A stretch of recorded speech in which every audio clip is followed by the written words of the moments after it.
नमस्कार मित्रों, प्रस्तुत है हमारा आज का कार्यक्रम रचना धर्मिता।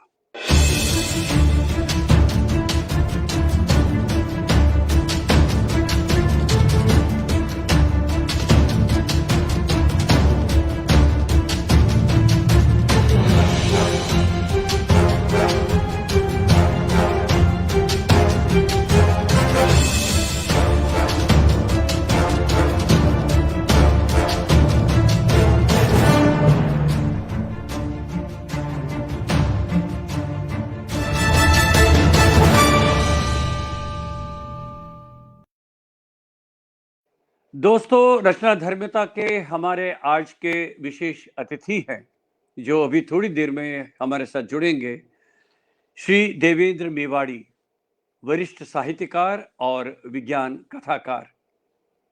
और उनके लिए सबसे बड़ी बात इस साल ये है, अभी पिछले ही दिनों साहित्य अकादमी द्वारा श्री मेवाड़ी को 2021 का हिंदी में बाल साहित्य पुरस्कार से सम्मानित करने की घोषणा की है। मैंने सोचा कि आज हम श्री मेवाड़ी जी को इस मंच पर, रचना धर्मिता के इस मंच पर, यहाँ पर आज हम सादर आमंत्रित करेंगे और उनसे हम उनके व्यक्तित्व के बारे में, उनके कृतित्व के बारे में आज खुलकर बातचीत करेंगे। आइए सबसे पहले हम आज के विशेष अतिथि श्री देवेंद्र मेवाड़ी जी को यहाँ पर सादर आमंत्रित करते हैं।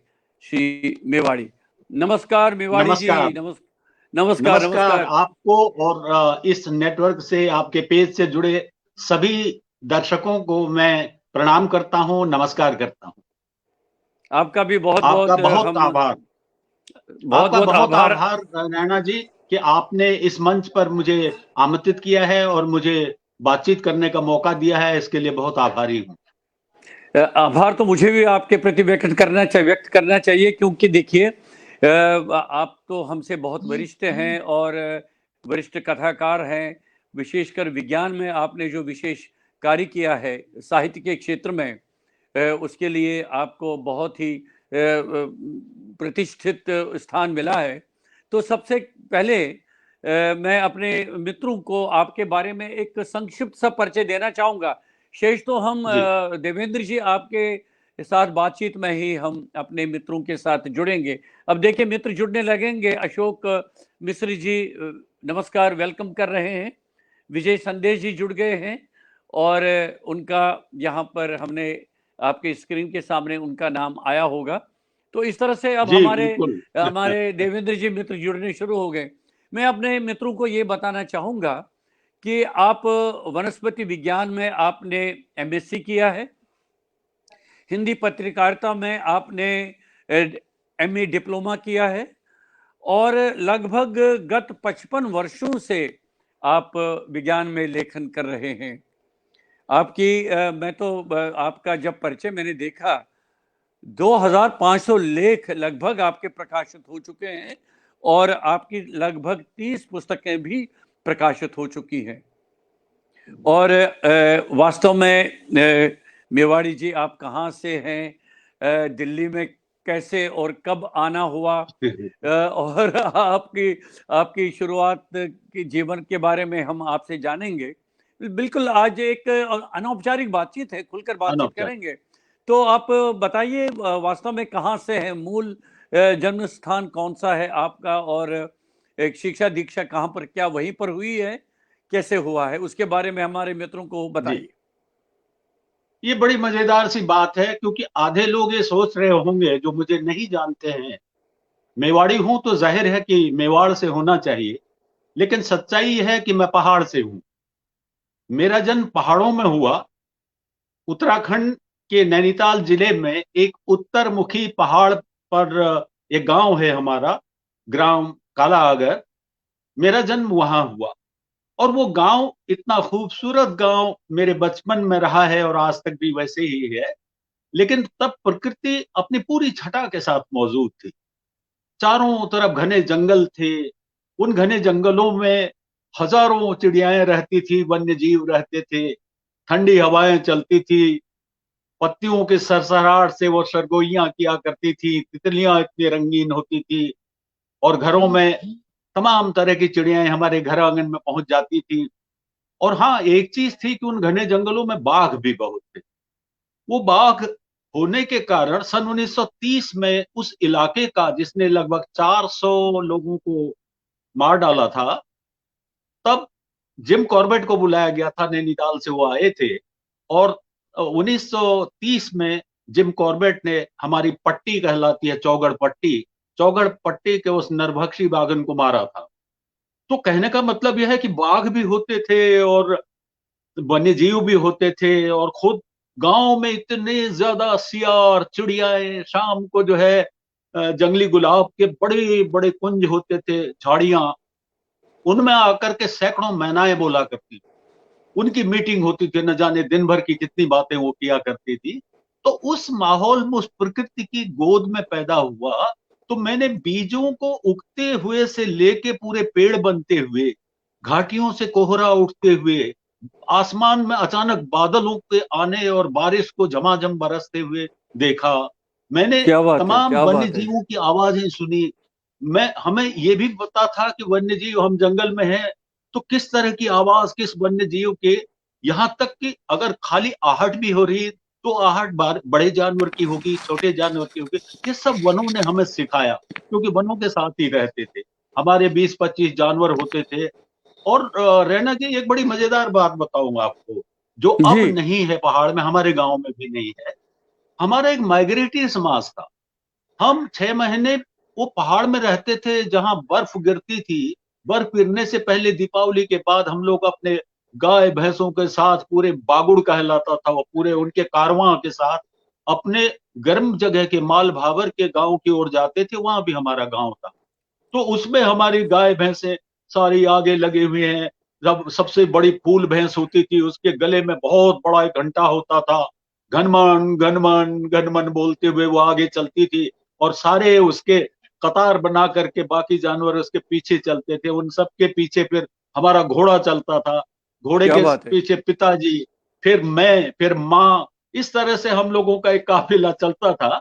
और जब ये सर्दियां खत्म होती थी और वसंत आने लगता था, माने पहाड़ में जब बुरोस के फूल खिलने लगते थे, जब जंगल पूरे सुर्ख हो जाते थे जंगल बुरोस के फूलों से, तो तब जो है हम पहाड़ की ओर लौट आते थे। उसमें पता है पर्यावरण के लिए कितना फायदा हो जाता था। बहुत जिस ज्यादा। जी जंगल जी पर जी। 6 महीने हम निर्भर करते थे, वो जंगल फिर से पूरा पनप चुका होता था, और वाह अब वाह छह वाह। महीने माल भाबर के जंगल को मिल जाते थे। तो उस माइग्रेटरी जो प्रक्रिया थी, इसमें पर्यावरण का बहुत लाभ था, इसलिए हम दोनों जगह हरे भरे जंगल हमें मिलते थे। तो मैं वहां, मेरा जन्म हुआ कालाअगर गांव में, सर्टिफिकेट के हिसाब से 7 मार्च 1944 को। मतलब क्या मैं बात है, क्या 77 बात है। वर्ष हो रहे हैं, और मई के महीने में मैं क्या बात 78 है, हो जाएंगे।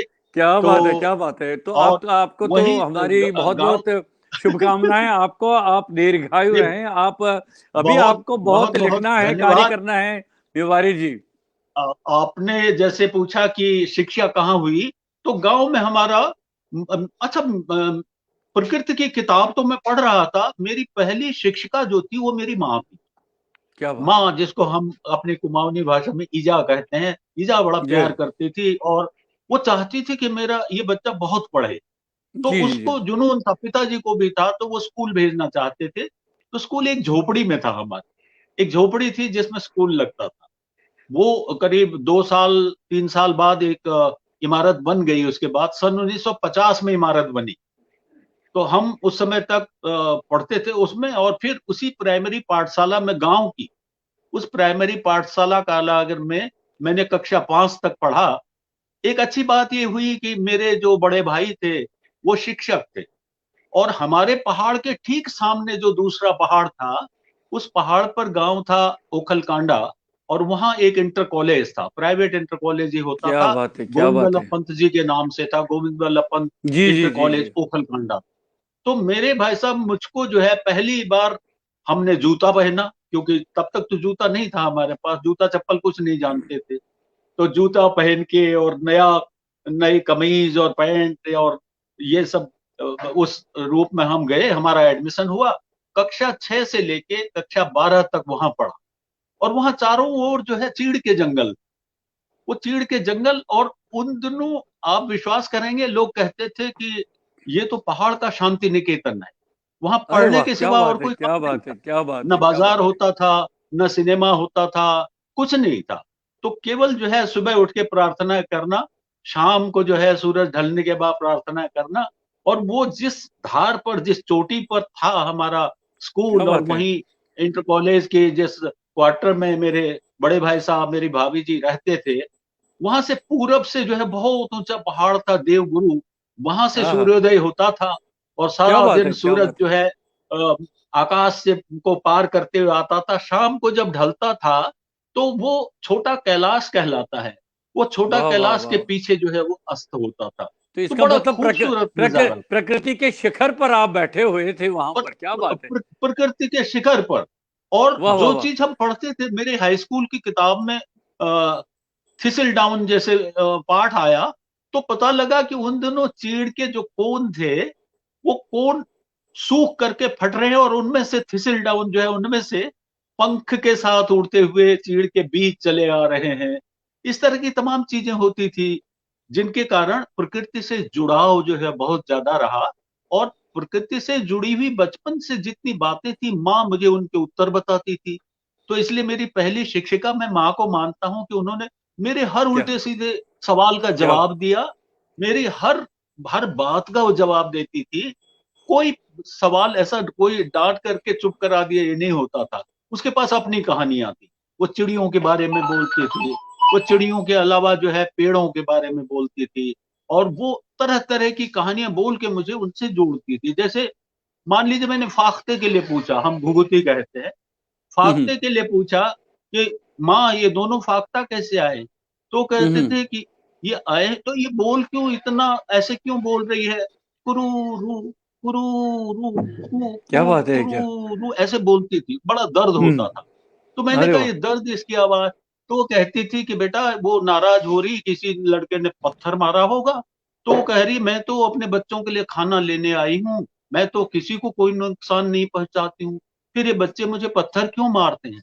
और पता है वो मंदिर में जाके शिकायत करेगी कि मुझे बच्चों ने पत्थर मारा, इसलिए तू कभी मत मारना, चिड़ियों को कभी तुम पत्थर मत मारना। ये इस क्या तरह की बात है, बचपन क्या से बात है, एक क्या बात है, क्या प्रकृति से बात है। जोड़ने और शिक्षा देने का काम भी वो करती थी। तो वही मैंने पढ़ा, और हाई स्कूल और इंटरमीडिएट किया इंटर कॉलेज ओखलकांडा से। और उसके जी बाद रैना साहब, मेरे भाई साहब ने कहा कि बड़े भाई साहब ने, उन दिनों पंतनगर यूनिवर्सिटी नई नई खुली थी, जी सन जी। 60 में और सन 62 में मैंने मैंने इंटर कर लिया था अच्छे नंबरों से। हाई स्कूल में तो फर्स्ट क्लास ही आ गए थे, और इंटर में जो है अच्छे सेकंड क्लास में था मैं। तो उन्होंने कहा पंतनगर पढ़ना चाहते हो या नैनीताल। तो पन्नगर के लिए ये हुआ कि साहब माल भाबर है, वहां तो मलेरिया हो जाता है, वहां गर्मी बहुत है सबको, क्योंकि लोगों को बहुत जानकारी एक कृषि विश्वविद्यालय की नहीं थी। आगे चलकर वो विश्व का एक 5 सर्वोत्कृष्ट कृषि विश्वविद्यालयों में से रहा। तो ये हुआ नैनीताल जाके पढ़ते हैं, बहुत खूबसूरत जगह भी है। और उसके लिए मन में एक सपना भी था, वहां रात कभी नहीं होती है। तो रात को कभी कभी हम अपने पहाड़ों से देखते थे तो बिजली आह, की रोशनी दिखाई देती थी।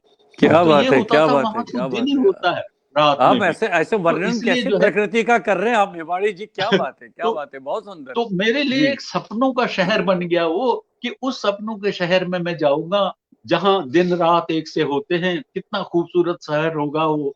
तो मेरा एडमिशन वहां कराया गया, और बायोलॉजी साइड ली गई, जोलॉजी बॉटनी केमिस्ट्री से फिर मैंने बीएससी किया, और वनस्पति विज्ञान में बॉटनी में मैंने एमएससी किया।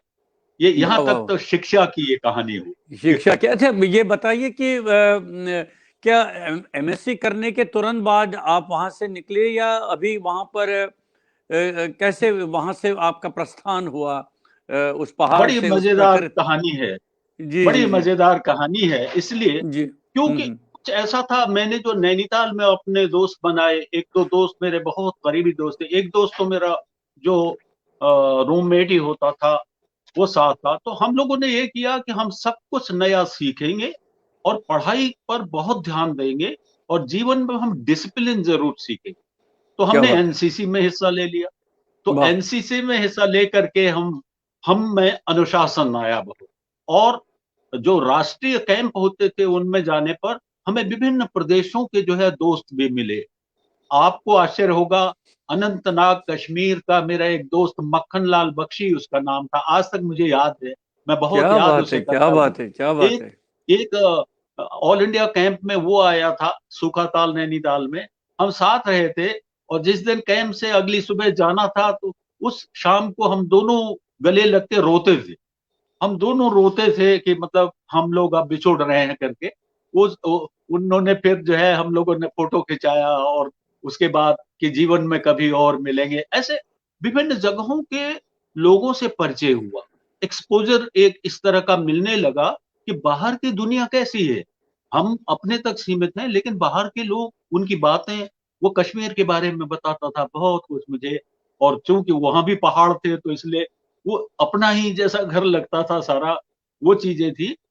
उस समय क्या हुआ आपको बताऊं मैं कि हमसे कई बार सेरेमोनियल परेड में करते थे, मैं लंबा पतला सा था तो मैं दूसरे या तीसरे नंबर पर खड़ा होता था एनसीसी में। और पहले नंबर पर पीआरएस बरार खड़े होते थे, जो जी जी। दिल्ली में आगे चल करके एसीपी डीसीपी रहे और गोवा के आईजी भी रहे। वो पहले स्थान पर थे और मैं दूसरे तीसरे स्थान पर मैं होता था। तो कई बार मैं बैनेट फाइटिंग बहुत अच्छी करता था। तो मुझे ये कहा जाता था सेरिमोनियल परेड में, जवान एक कदम बाहर निकल। और उसके बाद वो प्रदर्शन कराते थे और वो कहते थे तुम एसएसबी के थ्रू जो है आर्मी में चले जाओ।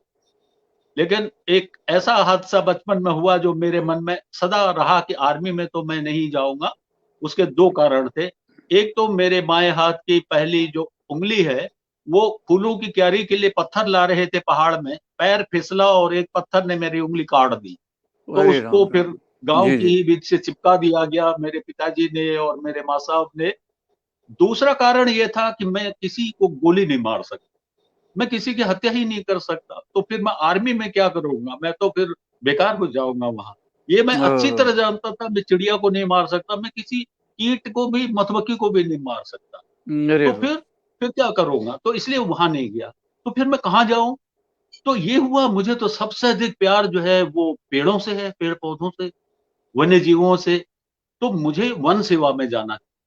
उन दिनों अभी ये अखिल भारतीय वन सेवा शुरू नहीं हुई थी, उसके 2 साल बाद हुई।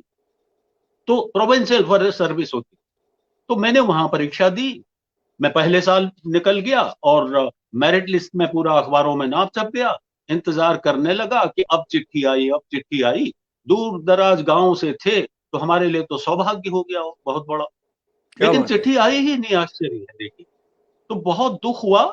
मैंने कहा कोई नहीं, जो है हिम्मत नहीं हारेंगे, क्योंकि मैं तो जंगलों में पला बड़ा था।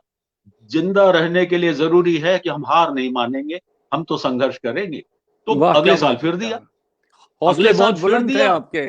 हौसले बुलंद थे वो आपके। अगले साल फिर दिया। फिर पर्सनैलिटी टेस्ट वगैरह सब कुछ क्लियर हो गए। अगले साल और बेहतर नंबर पर हम उसमें लिस्ट में आ गए, मेरिट लिस्ट छप गई। पता लगा उस साल भी चिट्ठी नहीं आई। आप लगाइए कि ये इतना बड़ा आघात सहना बड़ा मुश्किल होता। लेकिन चूंकि मैं जंगलों में पला बड़ा था, जैसे बताया आपको, कि क्या हिम्मत तो बात है। हारनी नहीं है। तो तब Pusa institute, Indian agricultural research institute Delhi का, जो देश का मतलब शीर्ष संस्थान है कृषि अनुसंधान का, उसके मैंने एक विज्ञापन देखा टाइम्स ऑफ इंडिया में, अखबार में। और मैंने कहा मत चूके चौहान, क्या है हम इसमें अप्लाई कर देते। दोस्तों से बात की तो उन्होंने कहा अरे यार, अभी तक रिजल्ट आया नहीं, मार्कशीट है नहीं, तो तुम अप्लाई कैसे कर सकते हो, तुम एमएससी हो ही नहीं। मैंने कहा नहीं, जब वो मेरा इंटरव्यू ले रहे होंगे तो मैं एमएससी हूंगा। मेरा रिजल्ट आ जाएगा, मेरी मार्कशीट आ जाएगी और मैं उन्हें दिखा सकता हूँ। तो दोस्तों ने तो अप्लाई नहीं किया, मैंने यही लिख के उन्हें भेज दिया कि इंटरव्यू के समय मैं अपनी मार्कशीट दिखाऊंगा और मैं गुड सेकंड क्लास या फर्स्ट क्लास पास हो जाऊंगा। तो क्या उसके बात है। बाद इंटरव्यू कॉल आई और मैं गया। और कमेटी में कौन थे पता है, इस समय विश्व प्रसिद्ध वैज्ञानिक है डॉक्टर स्वामीनाथन, वो अरे कमेटी वाह, के क्या हेड बात थे है, उस, क्या डॉक्टर बात है, क्या बात स्वामीनाथन। है, क्योंकि क्या उसी बात है। समय बीपी पाल साहब आईसीआर के डायरेक्टर जनरल हो गए थे, तो स्वामीनाथन साहब डायरेक्टर हो गए। तो उस कमेटी में 5-7 लोग थे, उन्होंने मेरा चयन कर लिया। देखा कि पहाड़ी आदमी है, काम धाम ठीक ठाक करेगा, मजबूत आदमी है। तो मक्का की फसल में मुझे अनुसंधान में plant breeding and genetics division में मुझे अपॉइंटमेंट दिया, और मक्का की फसल में काम के लिए, क्योंकि उसमें बड़ा सख्त आदमी चाहिए जो कि मक्का के कतारों में खड़ा होके उस गर्मी को झेलता हुआ रिसर्च का क्या काम कर बात है, सके। क्या बात है, क्या तो बात है, क्या वहां बात। वहां 3 साल रहना साहब काम किया, मैंने अनुसंधान किया मक्का की फसल पर। वो लंबी बातें हैं कि किस तरह का अनुसंधान हम लोग करते थे, वो बहुत बहुत अच्छी बातें हैं। तो फिर हिंदी उसके में, बाद मतलब फिर आपने हिंदी में कैसे ये मतलब। हिंदी में इसके बाद आऊंगा मैं। हिंदी में हाँ, अभी मैंने एमएससी किया है बस, मैं और इसके बाद हिंदी में एमए, और उसके बाद पीजी डिप्लोमा जर्नलिज्म में वो कब किया, वो मैं फिर इसके बाद जहां मूव करूंगा। 3 साल यहाँ काम करने के बाद अचानक एक दिन एक बहुत अनुशासन प्रिय वाइस चांसलर पन्नागर यूनिवर्सिटी में आए थे, और पन्नागर यूनिवर्सिटी का वो स्वर्ण काल कहलाता है। वो क्या स्वर्ण बात है। काल कहलाता है क्योंकि पन्नागर यूनिवर्सिटी उस समय विश्व के 5 सर्वश्रेष्ठ विश्वविद्यालयों में से एक था।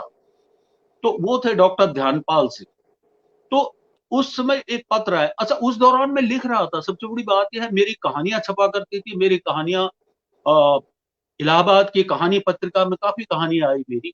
क्या बात माध्यम है। वहां से निकलती थी, एक साहित्यिक पत्रिका साहित्य सम्मेलन से, जिसके संपादक बालकृष्ण राव साहब थे। इसके हम्म। अलावा नई कहानियां में भीष्म साहनी जी संपादक थे, उसमें मेरी कहानी छप रही थी। अणिमा ने भी घोषणा की थी मेरी ये कहानी छापने की, लेकिन तब तक वो कहानी कहीं और छप गई। उत्कर्ष पत्रिका लखनऊ से निकलती थी, ये सब कहानियां छप रही थी। फिर पत्रिका, एक पत्रिका थी, उत्तर प्रदेश का मुखपत्र था वो, उत्तर प्रदेश जी जी जी राज्य जी। का शासन विभाग का। तो उसमें छपती थी, तो मैं कहानियां ही लिख रहा था। लेकिन उस बीच जब साइंस पढ़ते हुए मैं आगे बढ़ा, तो लगा कि न मेरे दोस्तों को पता है, न मेरे आसपास के लोगों को पता है, उन्हें पता ही नहीं कि कितनी मजेदार बातें साइंस में है। ये प्रकृति के गूढ़ रहस्य इतने मजेदार हैं कि वो किसी भी किस्से कहानी से कहीं ज्यादा रोचक है। तो ये बातें तो लेकिन उनको पता ही नहीं, हमें क्लास में पढ़ा देते हैं खाली। तो मुझे लिखना चाहिए और मैं विज्ञान लिखूं। तो मैं विज्ञान लिखने लगा। मैंने 2 लेख तो लिखे। एक का नाम रखा जान शरद ऋतु खंजन आए, कि शरद ऋतु जान करके खंजन पक्षी आ गए हैं, ये बर्ड माइग्रेशन पर था। और जी एक जी लिखा मैंने शीत निष्क्रियता, जो हाइबरनेशन पर।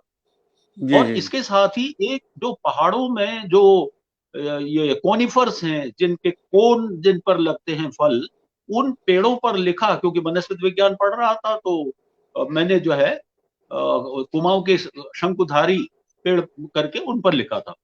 तो मेरा वो लेख 1965 अप्रैल महीने में विज्ञान पत्रिका में छपा, जो सन 1915 से शुरू हुई थी और आज भी अरे, छप रही। क्या बात और है, क्या उसके बात है। संपादक उस समय डॉक्टर शिवगोपाल मिश्र थे, जो आज भी उस पत्रिका के संपादक है। मतलब देखिए, सहयोग देखिए। और सन 1965 अप्रैल में वो छपे। और 2 लेख जब मैंने जान शरद ऋतु खंजन आए और शीत निष्क्रियता भेजे, तो बड़ा भावुक पत्र लिखा एक मैंने, भावुक होकर। संपादक थे प्रोफेसर आर डी विद्यार्थी, वो ला मार्टिनियर कॉलेज लखनऊ में शायद पढ़ाते थे, और वही संपादक थे। और इंडियन प्रेस इलाहाबाद से वो पत्रिका छपती थी।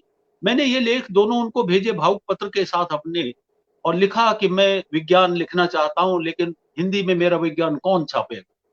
तो उनका अंग्रेजी में उत्तर आया कि मैं छापूंगा, तुम जो कुछ भी विज्ञान पर लिखो मुझे भेजना, मैं उनको प्रकाशित करूंगा। तुम्हारे दोनों लेख में अपने संयुक्तांक में मई 1965 में प्रकाशित कर रहा हूं। इसके बाद एक लाइन लिखी थी जिसने देखे जीवन बदल। इसके बाद पत्र में उन्होंने लिखा था, नेवर फॉरगेट, वो हम्म। अंग्रेजी में था, उन्होंने लिखा कि ये कभी मत भूलना कि हो सकता है कल तुम स्वयं एक विज्ञान लेखक बनो। क्या बस बात इसने है, तो क्या मेरे बात है। मन में विज्ञान लेखन की लौ जगा दी। न मैं उनसे क्या। कभी मिला, न उनको कभी देखा, लेकिन एक संपादक ने मुझे विज्ञान लेखक बना दिया। उन्होंने इतनी लौ जगा दी भीतर, क्या अरे मेरे भी लेख छप सकते हैं, मुझे लोग विज्ञान लेखक के रूप में जानेंगे। अब देखिए, वहां वन सेवा नहीं मिली तो यहाँ विज्ञान लेखक का सपना उगना शुरू हो गया, और रिसर्च कर ही रहे थे। लेकिन क्या इसी बात है। बीच जो है पन्नगर कृषि विश्वविद्यालय को कुलपति महोदय का जो अनुशासन प्रिय मैं बता रहा था आपको, उनका पत्र आया। तो उन्होंने लिखा कि हमें आप जैसे विज्ञान लेखकों की आवश्यकता है जो हिंदी में लिख रहे हैं। मैं साप्ताहिक हिंदुस्तान, धर्मयोग, नवनीत, कादम्बिनी सब में छप रहा था, विज्ञान के लेख भी छपने लगे।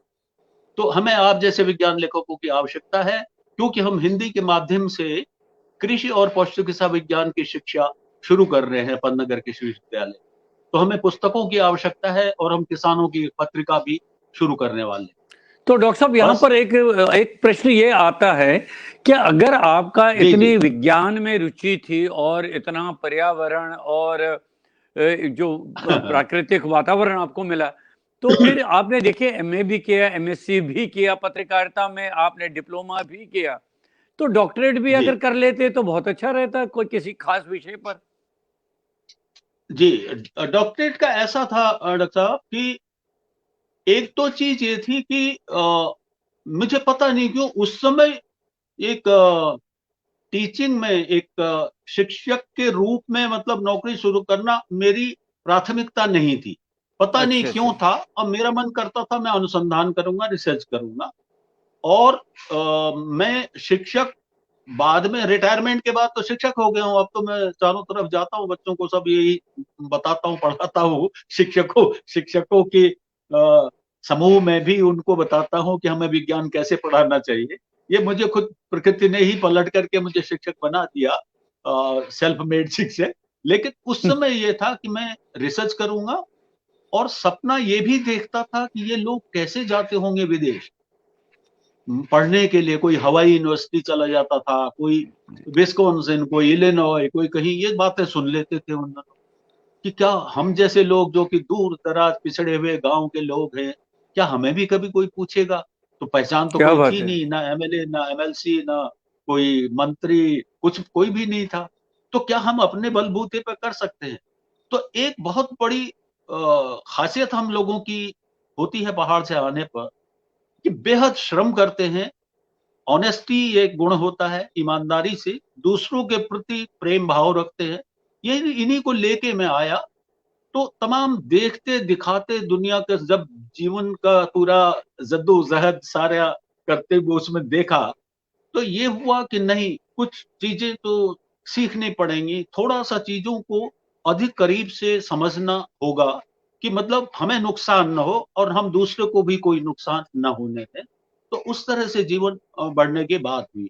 अब उस समय चूंकि पीएचडी अनिवार्यता नहीं थी, लेकिन जैसा कि आप कह रहे हैं, जब मैं रिसर्च कर रहा था, तो जब मैंने वहां छोड़ा और मैं पन्नगर विश्वविद्यालय में सेवा करने के लिए उस आमंत्रण पत्र पर जा रहा था, तो मेरी पीएचडी की मक्का की फसल मेरे घुटनों घुटनों तक ऊंची थी। मैं उस फसल को पीछे छोड़ के पन्नगर विश्वविद्यालय गया था। वो पौधे बड़े हुए होंगे, उनके आंकड़े लिए गए होंगे, उनका डेटा लिया गया होगा। वो मेरा मटेरियल था जिस पर मैं पीएचडी का, मेरे जो इंचार्ज थे डॉक्टर जोगिंदर सिंह, उन्होंने कहा था कि तुम इस विषय पर करोगे। तो मैं पीएचडी तो शुरू की थी। अब चूंकि वो फील्ड ही छोड़ दिया तो प्लान बिल्डिंग में नहीं तो पीएचडी कर लिए होते, वैज्ञानिक हो जाते। अब साहित्य का भी एक चूंकि जुनून था, हम तो कहानियां लिख रहे थे, तो उधर साहित्यकार बनना है क्या। एक मेरे मित्र साथी जो मेरे पढ़ते थे हम लोग, तो वो अक्सर कहते थे, यार तुम्हें तो वैज्ञानिक बनना है, तुम क्यों कहानियां लिखते हो। अब कहानियों की मेरी जो उस समय पढ़ते थे, जैसे रामनारायण शुक्ल जी थे, प्रयाग शुक्ल जी के बड़े भाई, वो बहुत जी अच्छा जी मानते थे, मेरी कहानियों की बड़ी प्रशंसा करते थे। तो जी उससे जी जी। बड़ा उत्साह बढ़ता था। फिर माध्यम के संपादक बालकृष्ण राव साहब, वो भी कहते थे जो कहानी लिखोगे हमको भेज। तो माध्यम तो बहुत बड़ी मतलब उसका तो साहित्यिक स्तर बहुत बड़ा था। और उसके अलावा बाकी पत्रिकाओं में भेज ही रहे थे। तो विज्ञान और साहित्य साथ साथ आने लगा। और मैंने देखा कि मैं साहित्य की कलम से विज्ञान लिखने लगा, क्या मेरा बात है, क्या विज्ञान बात है। सरस होने लगा, क्योंकि क्या वो अच्छा, आंकड़े खाली आपके पेश करते थे। आपके साहित्य पर बातचीत चल रही है, लेकिन मैं बीच में डॉक्टर साहब आपको बहुत बहुत बधाई देना चाहता हूं। अभी हाल में ही जी आपको साहित्य अकादमी द्वारा हिंदी में बाल पुरस्कार की घोषणा की गई है। अब जब अब सर, बहुत उसको धन्यवाद देता हूँ। बहुत बहुत शुभकामनाएं, बहुत बहुत बधाई आपको। तो आपको बच्चों के लिए मतलब विज्ञान लेखन जो है, और जी कैसे उसको रोचक ढंग से लिखा जाए, और कुछ आपने कुछ बच्चों के लिए कविताएं भी लिखी हैं, अच्छा, जी जी आपका बिल्कुल। आपका पाठ भी वो बहुत ही रोचक ढंग से होता है, तो कुछ जी जी वो भी हम सुनना चाहते हैं। जी, इसमें क्या हुआ कि जब बच्चों की बात आती है तो मैं आपको बताऊं कि सच तो ये है, आप मेरी कोई भी किताब पढ़ लीजिएगा, सच सबसे बड़ा ये है कि मैं जो लिखता हूं वो आबाल वृद्ध सभी के लिए, उसको बच्चे उतनी रुचि से पढ़ते हैं जितनी रुचि से बड़े भी पढ़ते हैं। बड़े कई भी बार पढ़ते। फोन आता है पिताश्री का कि आपकी किताब मंगाई है, पहले मैं पढ़ रहा हूं, बच्चे से छिपा के मैंने रख रखी है, मैं जब पढ़ लूंगा तो फिर मैं बच्चे को दूंगा। क्या बात तो है, क्या वो बात है। सभी पढ़ते हैं। जैसे मेरी विज्ञान की दुनिया है, उसको माँ भी पढ़ रही है, पिताजी भी पढ़ रहे हैं, और दादाजी को भी सुना रहे हैं, और बच्चा भी पढ़ रहा है, और सब समझ रहे हैं। क्यों? ये ऐसा कैसे होता है? ऐसा इसलिए होता है कि आपको बताऊं मैं कि गालिब और मीर की शायरी को, शायद एक शायर को थोड़ा ऐसा लगता होगा कि ये थोड़ा सा कठिन है, और हर आदमी उसको उतनी गहराई से शायद न समझता हो जितने जितना गालिब और मीर लिख रहे हैं, शायद ऐसा सोचते होंगे वो। उस शायर का नाम है ऐश देहलवी। तो ऐश क्या बात। देहलवी जनाब ने क्या किया कि उन्होंने लिखा था, तो व्यंजना में उनसे कह रहे हैं, लेकिन वो मेरे लिए बड़ा मंत्र बन गया, मेरे विज्ञान लेखन के लिए। वो शेर है एक उनका, अपना कहा आप ही समझे तो क्या समझे, अपना कहा आप ही समझे तो क्या समझे, मजा कहने का जब है, एक कहे और दूसरा समझे। क्या मैं बात तो है, बस क्या बात यही है। सोच के जो है, जब मैं लिखता हूं कि अगर उसको मैं ही समझ रहा हूं तो उसका तो कोई अर्थ नहीं है। जैसे मैं एक उदाहरण देता हूं, अक्सर वो किसानों की पत्रिका में एक वैज्ञानिक लेख लेके आए थे, और उसकी भाषा थी, प्रखंड से मृदा का प्रतिरूप एकत्र कर मृदा परीक्षण हेतु मृदा परीक्षण प्रयोगशाला को प्रेषित कर देना चाहिए, किसानों के लिए है। मैंने कहा डॉक्टर साहब लेकिन ये तो कुछ भी समझ में नहीं आ रहा है। नहीं, इसमें गलत क्या है? मैंने कहा आश्चर्य यही तो है, इसमें गलत कुछ नहीं है, वाक्य भी ठीक है, व्याकरण भी ठीक है, सब कुछ ठीक है, लेकिन ये कह कुछ नहीं रहा है, ये बोल नहीं रहे हैं ये शब्द। तो कैसे होगा ये? मैंने कहा ऐसा भी तो कर सकते हैं, मुट्ठी भर मिट्टी उठाइए, हथेली पर फैलाइए, उसे देखकर क्या आप मिट्टी के गुणों के बारे में कुछ बता सकते हैं? नहीं जनाब, बाहर से देखकर तो आदमी तक के गुणों का पता नहीं लगता, फिर इस बेचारी मिट्टी की तो बिसात ही क्या है। लेकिन ये वैज्ञानिक कहते हैं मिट्टी में कई गुण होते हैं, वो खारी होती है, वो तेजाबी होती है, वो ऊसर होती है, लेकिन उसे उपजाऊ भी बनाया जा सकता है। उसमें जिन चीजों क्या की बात है, कमियां क्या हैं, बात है। वो चीज अगर डाल दी जाए, वो माटी की थाली में अगर पौधों के लिए सजा दिया जाए भोजन, तो उसमें और चीजें भी आ जाए। मैंने कहा अब तो आपको सुनने में अच्छा लग रहा है, तो इसको ऐसे ही लिखते हैं। तो ऐसे हम जो है अपनी पत्रिका के माध्यम से वो लिखवाते थे। कहने का मतलब ये है, आपने पूछा बच्चों के हिसाब से, तो मैं शुरू से ये बना मेरा कि मैं ऐसा लिखूंगा जिसको हर कोई समझ ले। हाँ, छोटे बच्चों के लिए कई बार भाषा बहुत ज्यादा सरल करनी होती है, उसको मतलब जो है सरल करते हुए ही हम मतलब लिखने की कोशिश करते हैं। और बच्चों के लिए लिखते समय एक सदा मैं वो करता हूँ बहुत, उसको मन में, अपने मन में लिखने से पहले मन के बच्चों को बुला लेता हूँ। मैं 8-10 बच्चों को बुला लेता हूं, उनके साथ मैं बातें करता हूं, जिस विषय पर लिख रहा हूं उसके उनके सवाल सोचता हूं, उनकी भाषा के बारे में सोचता हूं, और फिर मुझे लगता है मैं जो लिख रहा हूं मैं उन्हीं से संवाद कर रहा हूं।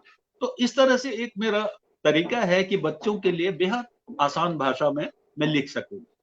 जहां तक आपने कविता की बात कही, हुआ क्या कि मैं तो अभी करीब 5 साल 6 साल पहले मुंबई में भाभा विज्ञान शिक्षण केंद्र में एक सेमिनार हुआ था बहुत बड़ा, जिसका की नोट एड्रेस जो है, जिसका बीज वक्तव्य दिया था डॉक्टर नार्लिकर ने, क्या बात है। डॉक्टर जयंत विष्णु नार्लिकर ने वो बोला था। और उसके बाद वहां बड़े बड़े विज्ञान लेखक और विज्ञान के शिक्षक शिक्षिकाएं और प्रधानाचार्य वो पूरे हॉल में मौजूद थे। तो मुझे भी आमंत्रित किया गया था। मैंने पहला तो ये लिखा कि मैं हिंदी में लिखता हूं और मैं अपने पाठकों से हिंदी में ही अपनी बात को कह सकता हूं। अगर आप मुझे हिंदी में बोलने देंगे तो मैं जरूर आऊंगा। उन्होंने कहा कि आपका स्वागत है, और मैं चला गया। अब वो पूरे अंग्रेजी के माहौल में जब मेरा मेरा व्याख्यान शुरू हुआ तो देखा कि लोगों को तो आनंद आ गया एकदम, और अरे वाह! उसमें सारा जो है व्याख्यान दिया गया, और उसके बाद तमाम जो है लोगों ने बधाई दी। और वहां एक प्रोफेसर शिवादास थे जो बहुत जाने माने विज्ञान लेखक हैं, केमिस्ट्री के प्रोफेसर रिटायर हुए केरल में, और केमिस्ट्री के प्रोफेसर ही सारा जीवन सेवा की उन्होंने। यूरेका पत्रिका जो विज्ञान की पत्रिका, उस पत्रिका के वर्षों संपादक रहे। जी, वो जी। प्रोफेसर शिवादास अपने आर्टिस्ट के साथ वहां मौजूद थे। उनके 100 से अधिक पुस्तकें और एक से एक बेहतरीन। वो जो कह रहे थे वो मेरे काम पर एक मुहर लग गई, क्योंकि मैं वही काम कर रहा था। उन्होंने एक बड़ी मजेदार बात कही, आपको बताऊं। उन्होंने कहा कि if knowledge is difficult, change it to literature. उन्होंने कहा science, you find science difficult, so change it to literature. विज्ञान क्या को बात आप है! जो है साहित्य में बदल दीजिए। क्या बात मैं है! तो एकदम, इतना मुझे खुशी हुई कि मैं वही कर रहा हूं। मैं सन 1965 से लिख रहा हूं, और कभी मैं लेख लिखता हूं, बड़ा सरस सा लेख लिखता हूं, कभी उसको कहानी में बदल देता हूं, कभी संवादों के माध्यम से बात करता हूं, कभी कविता बना देता हूं, कभी गीत बना देता हूं, और कभी पत्र शैली में लिखता हूं, ताकि वो इतना सरल हो जाए कि बच्चे को चिट्ठी लिख रहा हूं, उसको समझा रहा हूं कि ओजोन की छतरी क्या है, ये ओजोन का सुरक्षा कवच क्या है। मैं एक बच्चे को चिट्ठी लिख रहा हूं तो मैं शब्दावली तो नहीं लिखूंगा, टेक्निकल जार्गन उसमें आएगा ही नहीं। तो इसलिए ना, मैं ना। उसको बेहद सरल बना के लिखता हूँ। कई बार सोचता हूँ कि मैं अगर माँ को चिट्ठी लिख रहा हूँ और मैं बताऊं कि हाँ, मैं ये अनुसंधान हुआ है, तो माँ को हुँ, तो वैसा लिखेंगे ही नहीं हम। माँ को तो सही। जितना सरल हो सकता है वो अनायास अपने आप ही हो जाएगा। तो क्या बात उस है! तरह का अभ्यास करते करते बच्चों के लिए मैंने चीजें लिखी। और जैसे आपने बताया कि उसका पाठ भी करते हैं, मैं लगभग 1 लाख बच्चों को मौखिक रूप से विज्ञान की कहानियां, विज्ञान की बातें सुना चुका हूं। वो क्यों? सन 1913 में मुझे मौका मिला था जयपुर में लोक कथाएं सुनाने का। तो मैंने पहाड़ों की, उत्तराखंड की विशेष रूप से कुछ लोक कथाएं सुनाई। हॉल भरा हुआ था, बच्चे आए हुए थे, अभिभावक भी आए थे, और मैं पहली बार गया था। और वो भी इस बात पर गया था कि प्रसिद्ध पर्यावरणविद, इतिहासकार और यायावर है हमारे मित्र डॉक्टर शेखर पाठक, उनकी श्रीमती जी हैं, बहुत विद्वान विदुषी महिला हैं, डॉक्टर उमा भट्ट। उनका फोन आया था, देवेंद्र, उत्तराखंड की लोक कथाएं तो मैं कितना सोच रही हूँ, आपके अलावा कोई नाम याद नहीं आ रहा है। मैंने कहा माँ जी, लेकिन मैंने तो कभी सुना ही नहीं। वो कहने लगी कि आप ही तो सुना सकते हैं, आप जाइए जरूर। और मैं चूंकि चुनौतियां हर बार स्वीकार करता हूँ, मैंने कहा मत चूके चौहान, एक नया क्षेत्र मिल रहा है। तो मैं चला गया वहां। वहां जब हॉल में मैंने सुनाई उत्तराखंड की लोक कथाएं, तो देखा कि बच्चे बड़ी रुचि ले रहे हैं। बच्चों ने बड़े मन से सुना, अभिभावकों ने भी सुना। अगली सुबह फिर से सुनाना पड़ा। तो मैंने पहले पूछा बच्चों से कि कहीं कल कुछ दोस्त आए थे क्या तुम लोगों में से जिन्होंने सुनी हो? तो कई बच्चों ने हाथ उठाए। 10-15 बच्चे ऐसे निकले जो अगले दिन फिर आए हुए थे। अरे मैंने कहा, इतनी रुचि बच्चों में, वो सुन चुके फिर भी आ रहे हैं सुनने के लिए। कुछ नई कहानियां, कुछ वही कहानियां सुनाई फिर से। तो लौट जब रहा था मैं, तो तब मेरे मन में आया कि इतना रोचक विज्ञान है, इतना अद्भुत विज्ञान है, लेकिन हम जो है शहंशाहों की, बादशाहों की, राजा रानियों की, राजकुमारों की, राजकुमारियों की कहानियां सुनाते हैं, नवाबों की कहानियां सुनाते हैं। क्या बात है!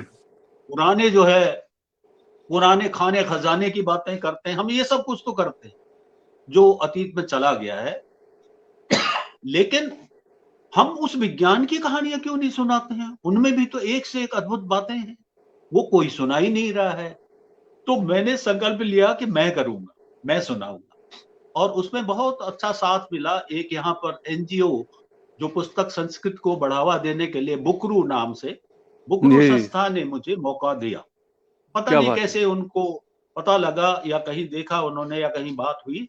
तो उन्होंने 10-15 स्कूलों में, दिल्ली के जो सरकारी स्कूल थे, और ज्यादातर ऐसे झुग्गी झोपड़ी इलाके में और इस तरह की जगहें थी, मैं वहां गया, बच्चों को सुनाया। तो मैंने देखा बच्चों में कितना ज्यादा उनका मन है, कितने सवाल उनके मन में है। वो कितनी कहानियां सुनना चाहते हैं, वो विज्ञान की बातें एक से एक मजेदार जो है वो सुनना चाहते हैं। निजामुद्दीन में एक स्कूल था, सारी बच्चियां जो है वो नकाब पहने हुए, उसमें सारी बच्चियां, बच्चियों का ही था वो सारा, सारी छात्राएं वहां बैठी हुई। मैंने कहा बेटे तुम लोग मेरे साथ क्या सौरमंडल की सैर पे चलोगे? हाँ चलेंगे। तो मैंने कहा लेकिन उसमें तो गाना भी गाना पड़ता है, क्या तुम गाओगी? हाँ हम जरूर गाएंगे। तो उनकी शिक्षिकाएं भी थी। तो वो जबकि क्लोज्ड वो सोसाइटी हुई और बच्चों का एक्सपोजर भी इतना नहीं था, इसके बावजूद जब मैं उनको ले गया अंतरिक्ष में और गीत गाया तो उन सब ने मेरे साथ गाया। बच्चों में सर इतनी सर रुचि होती सर है, सर सर वो गाइए ना, बड़े तो मजे से थोड़ा वो बहुत करने हमारे लगे। मित्रों को भी जैसे सुनाइए, मेवाड़ी जी। जी मैं सुनाता हूँ, आपकी आवाज बहुत कम आ रही है अभी मुझे। मैं तो कह रहा हूं कि हमारे मित्रों को भी सुनाइए थोड़ा बहुत। जी मैं क्या करता हूं, जब मैं सौरमंडल की सैर पे बच्चों को ले जाना चाहता हूं तो मैं उनको अपने अंतरिक्ष यान में आमंत्रित करता हूं। उनसे कहता हूं कि दोस्तों, मैं आप सभी बाल अंतरिक्ष यात्रियों का हार्दिक स्वागत करता हूं। हमारा अंतरिक्ष यान उड़ान भरने को तैयार है। वो लॉन्च पैड पर अब अंतरिक्ष की ओर छूटने वाला है। मुझे उल्टी गिनती साफ सुनाई दे रही है, 10, 9, 8, 7, 6, 5, 4, 3, 2, 1, 0। और लो, ये हमारा अंतरिक्षयान कल्पना अंतरिक्षयान अंतरिक्ष की ओर चल पड़ा है। और कल्पना अंतरिक्षयान क्यों दोस्तों जानते हो? क्योंकि कल्पना अंतरिक्ष यात्री जो है, हम देश दुनिया में नाम उसने हमारे देश का रोशन किया। तो उसको एक ट्रिब्यूट, उसको एक श्रद्धांजलि के रूप में मैंने इसका नाम कल्पना रखा है। साथ ही ये जो सृष्टि जिसने बनाई, जिसने पूरा ब्रह्मांड यूनिवर्स जो है, जिस जिस क्रिएटर ने, जिस सृजनहार ने बनाई, उसने हमें एक ऐसी शक्ति दी है, एक ऐसा अंतरिक्ष यान दिया है कल्पना का, कि हम दुनिया के किसी भी अंतरिक्ष यान से कहीं तेज पहुंच सकते हैं।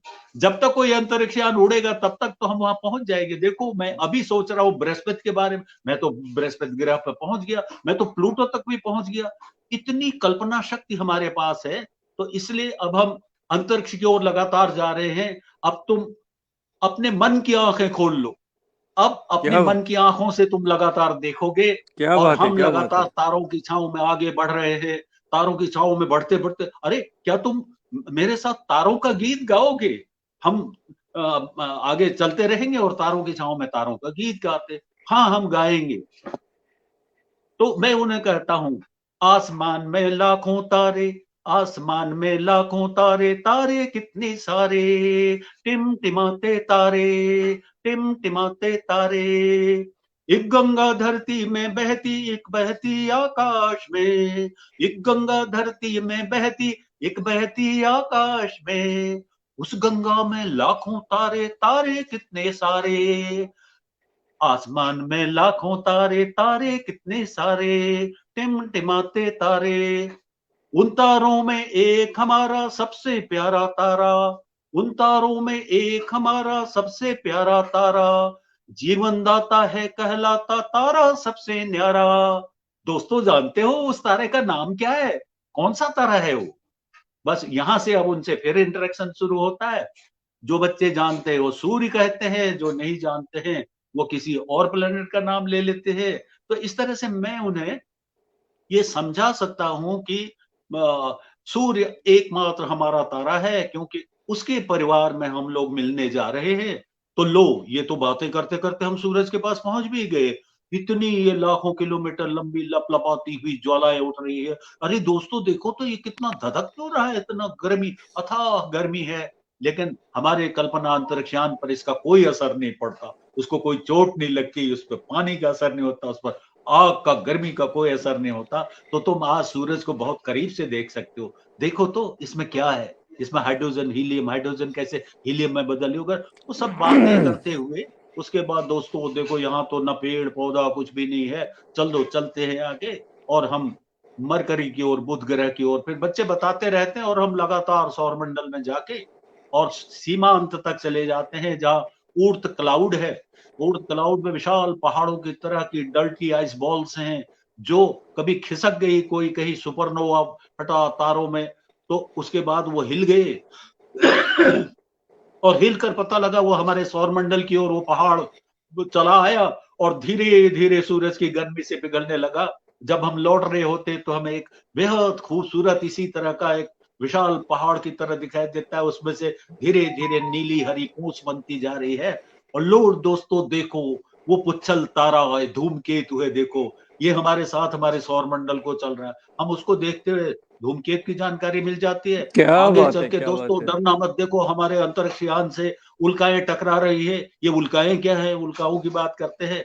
और फिर अच्छा बताओ, तुम पहचान सकते हो कि ये दूर एक नीला जो है हमें छोटी सी गेंद की तरह से कुछ दिखाई दे रहा है, ये क्या है? हमारी पृथ्वी बच्चे उसमें लेते हैं, अरे हमारी पृथ्वी लेकिन नीली क्यों दिखाई दे रही? ये तो कभी कोई एलियन अगर आएंगे वो कहेंगे हमने एक नीला ग्रह देखा, तो वो बताते हैं कि इसमें 2/3 जो है वो सारा समंदरों से घिरा हुआ है वगैरह वगैरह उसमें से। चलो दोस्तों हम और आगे बढ़ रहे हैं और मैं वायुमंडल में प्रवेश कर रहा हूं, इसमें अधिकांश अंतरिक्ष यान खाक हो जाते हैं कई बार, तो लेकिन हमारे इस अंतरिक्ष यान पर उसका कोई असर नहीं पड़ेगा। लो हम और आगे आए, अरे नीचे तो देखो, नीचे हिमालय का हिमक्रीट इतना शानदार, ये जो है हिमक्रीट ताज दिखाई दे रहा है। अरे तीन तरफ देखो, तीन तरफ तो सागर फैला हुआ है चारों तरफ। एक तरफ बंगाल की खाड़ी, एक तरफ हिंद महासागर, एक और अरब सागर, हमारा देश दिखाई दे रहा है। अच्छा तुम याद करो जरा, हमारे जो प्रथम अंतरिक्ष यात्री उसमें गए थे राकेश शर्मा, तो उस समय की जो प्रधानमंत्री थी इंदिरा गांधी जी ने उनसे बात की थी। किसी को पता है उन्होंने क्या पूछा था? बहुत पुरानी बात हो गई है। उन्होंने पूछा था, राकेश जी ये बताइए कि अंतरिक्ष से हमारा देश भारत कैसा दिखाई देता है? तो राकेश शर्मा ने क्या जवाब दिया था? राकेश शर्मा ने कहा था, सारे जहां से अच्छा हिंदुस्तान हमारा। क्या बात है, बच्चे क्या बड़े बात खुश हो जाते हैं इस गीत को गाते, उसके बाद सारे जहां से अच्छा हिंदुस्तान हमारा। और फिर मैं उन सबको कि दोस्तों अब हम लैंडिंग कर रहे हैं और मैं तुम्हें बिल्कुल सुरक्षित धरती पर ला रहा हूं, मैं तुम्हारे स्कूल के आंगन में आ गया हूं, हमारा अंतरिक्ष यान तुम्हारे स्कूल के प्रांगण में अब उतर रहा है। और यहां उतर करके अब मुझे दो तीन बातों का जवाब दो, दो तीन सवालों का जवाब दो। तुमने कहीं अंतरिक्ष में कहीं हरे भरे पेड़ देखे? नहीं देखे। कहीं कल कल बहती हुई नदी या झरझर बहते हुए झरने देखे? नहीं देखे। अरे रंगीन तितलियां और रंग बिरंगी चिड़ियाएं देखी? नहीं देखी। नहीं देखे। लहलहाती फसलें देखी? नहीं देखी। जब कुछ भी नहीं, हम अरबों किलोमीटर दूर सौर मंडल की सैर करके आ गए, ये कुछ भी नहीं दिखा, तो ये कहाँ दिखता है? ये हमारी धरती पर दिखता है, हमारी पृथ्वी पर दिखता तो है। आपको ये ये याद प्रकृति कैसे ने रहता हमें है सब इतना सौंपा है, देवेंद्र ये जी? प्रकृति है हमारे याद जो कैसे रहता जिसकी है गोद इतना में हम आपका? पल रहे हैं। तो मेरी दोस्तों आवाज आ रही है? आगे आप तभी इसको समझ पाओगे जब इन पेड़ पौधों को बचाओगे, तितलियों को बचाओगे, चिड़ियों से प्यार करोगे, तो तब जाके ये सारी हरियाली बनी रहेगी। तो चलो ऐसा करते हैं कि तुम जीवन का गीत गाओगे मेरे साथ, क्योंकि जीवन तो हमारी धरती में है, यहाँ तो करोड़ों जीव जातियां पनप रही है। गाओगे? हमारे देश को अच्छा। ध्यान में रखते हुए गाते हैं। तो आप अगर आज्ञा दे तो मैं एक 1.5 मिनट 2 मिनट का वो गीत सुना दूं। हाँ, गीत सुनाई। मेरी आवाज आ रही है आपको? बहुत हल्की आ रही, बहुत हल्की। आप अपना वॉल्यूम बढ़ाइए ना, इसका मोबाइल का वॉल्यूम आपने कम कर दिया है। नहीं नहीं, मोबाइल का वॉल्यूम बढ़ा दीजिए सर।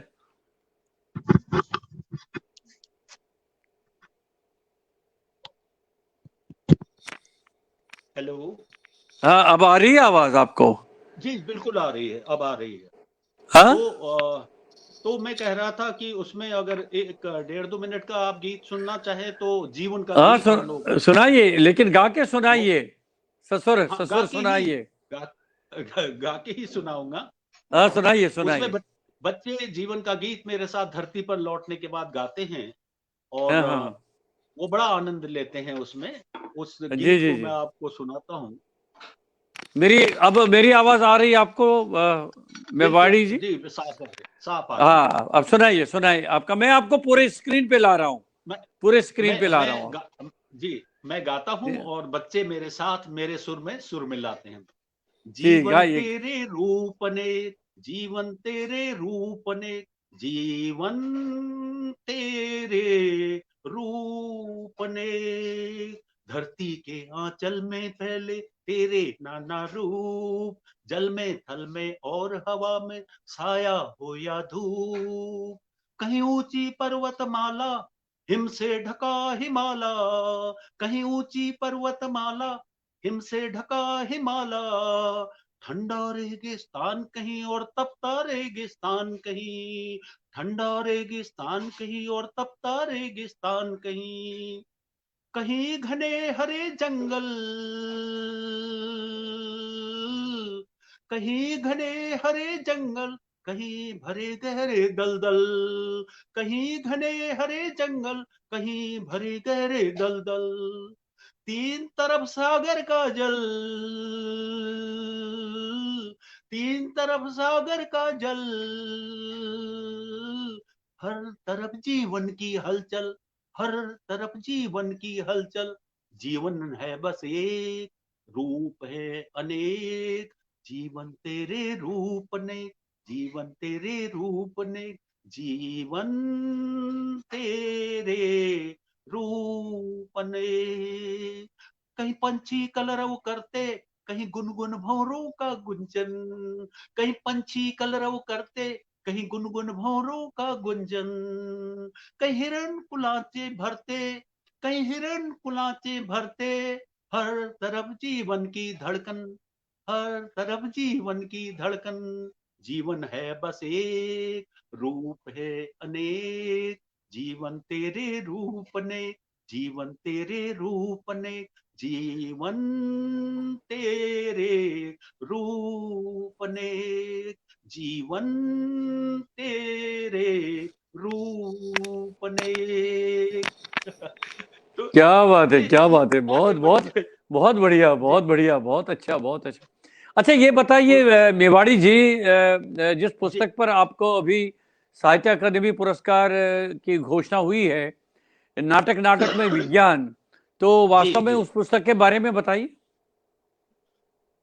वो पुस्तक ऐसा है कि उसका सीधा जुड़ाव आकाशवाणी से और बाकी जो श्रव्य संसार है उससे जुड़ा हुआ है। उसमें मानव का विकास, जब प्रोग्राम शुरू हुआ था, जो विश्व का शायद रेडियो का सबसे लंबा प्रोग्राम है और गिनीज बुक ऑफ रिकॉर्ड्स में भी शायद उसका नाम है, तो उसमें मुझे भी अवसर मिला और मैंने उसमें कई एपिसोड लिखे और उसमें बहुत अच्छे बड़े वैज्ञानिकों से भी मिलने का मौका मिला, बहुत बड़े साइंस कम्युनिकेटर से भी मिलने का मौका मिला। तो एक नई दिशा खुली कि अरे, इस तरह डॉक्यू ड्रामा के फॉर्म में भी तो हम बात कर सकते हैं, हम भी तो झलकियां बना सकते हैं, हम भी तो नाटक बना सकते हैं। तो मैंने उसके लिए लिखे, फिर कई और सीरियल आए, उनमें भी मैंने लिखा। इसके अलावा मेरी जो अपनी विज्ञान कथाएं लिखता हूं, तो उसमें जैसे सभ्यता की खोज है, उसका नाट्य रूपांतर लखनऊ में मेरे साथी संपादक हिंदुस्तान के जो रिटायर हुए हैं, नवीन जोशी जी, उपन्यासकार कथाकार, उन्होंने उसका नाट्य रूपांतर किया और वहां आकाशवाणी से वो प्रसारित हुआ। उस साल उसको अखिल भारतीय प्रतियोगिता में भी शायद भेजा गया। सभ्यता की खोज, सारे रोबोट्स और मनुष्यों की सारी कहानी वो है। तो इस तरह से जो है मैं वहां करने लगा उसको, और आकाशवाणी में ये करते करते एक ये लगा कि अरे, नाटक का पूरा क्षेत्र पड़ा हुआ है, हिंदी में तो कोई लिख ही नहीं रहा है। साथ ही लोग इस तरह के श्रव्य नाटक तो नहीं लिख रहे हैं, एकांकी कुछ आ जाते हैं, मंच के लायक वो बनाए जाते हैं, लेकिन श्रव्य कोई नहीं कर रहा है। और रेडियो की बहुत बड़ी भूमिका है, जिसमें बिना कुछ डिस्टर्ब हुए कानों से सुन रहे हैं, हम अपना काम भी कर रहे हैं, कुछ भी। तो रेडियो की वो शक्ति जो है, उसको इस्तेमाल किया जा सकता है। तो जी जी। मैंने इन नाटकों को इकट्ठा किया, अपने सारे नाटकों को समग्र इकट्ठा किया, और उसके बाद उसमें जैसे माइक्रोस्कोप की कहानी है, कहाँ से माइक्रोस्कोप बन गया उसमें, क्या बात है, क्या ये बात है। जेनेटिक्स जो है, जेनेटिक्स की कहानी, हमारे जेनेटिक्स कहाँ से आ गया। एक पादरी बताइए जिसने जिंदगी भर ब्याह नहीं किया, वो अविवाहित रहा, ग्रेगर मेंडल, लेकिन वो मटर के पौधों का ब्याह रचाता था, उनके फूलों का ब्याह रचाता था। और तब अरे क्या मैंने बात एक है। मैंने माली की कल्पना की, जिस चैपल में, जिस चर्च में, उसकी बगिया में वो गाता था। मैंने उस माली से पूछ रखा है, साहब आप तो ब्याह करते नहीं हैं, फिर ये फूलों का ब्याह कैसे करा रहे हैं? अब वो पूछता है माली क्या उससे। बात है, क्या तो बात है, क्या बात है। वो कहता है, मैं यही अरे रहस्य वाह। तो जानना चाहता हूँ कि ब्याह से क्या होता है, कैसे। ये सब नाटक में मैंने इस तरह से लाया ताकि बच्चों की रुचि भी बनी रहे, और कैसे उसने हजारों हजारों ऐसे क्रॉस करके फूलों के, और एक गणित, पूरा उसका गणित का फॉर्मूला निकाल दिया, जिस पर उसके, वो एक बात कहा करता था नैना जी, कि जी जी। कभी मेरा भी समय आएगा।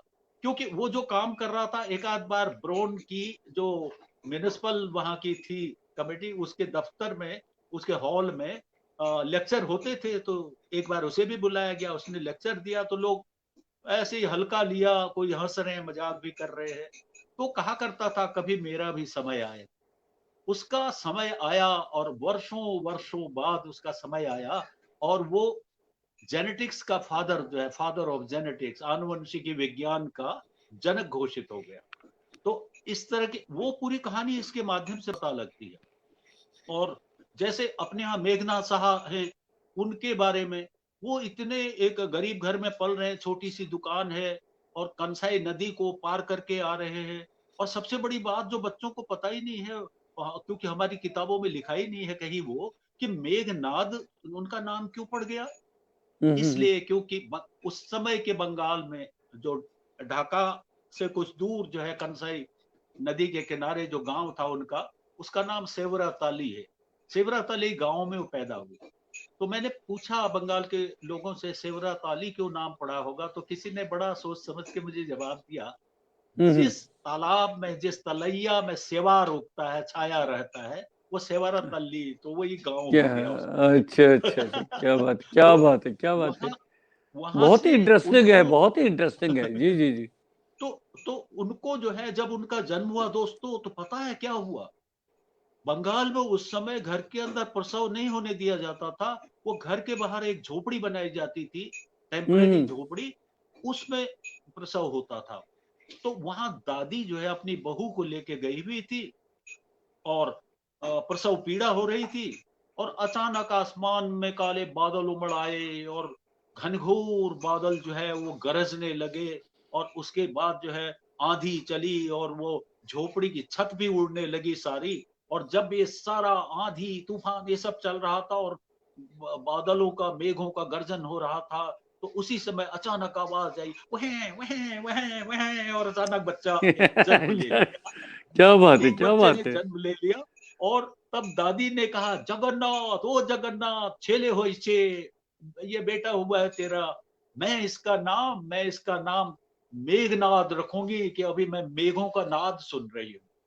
अरे वाह, मेघों क्या का बात है, नाद, क्या। हाँ, मेघों का नाद सुन मेघों का रही हूँ। नाद सुनते सुनते हाँ, मेघनाद हो हाँ, गया। जी जी मेघनाद साहा हो गए हो, जी मेघनाद जी। साहा।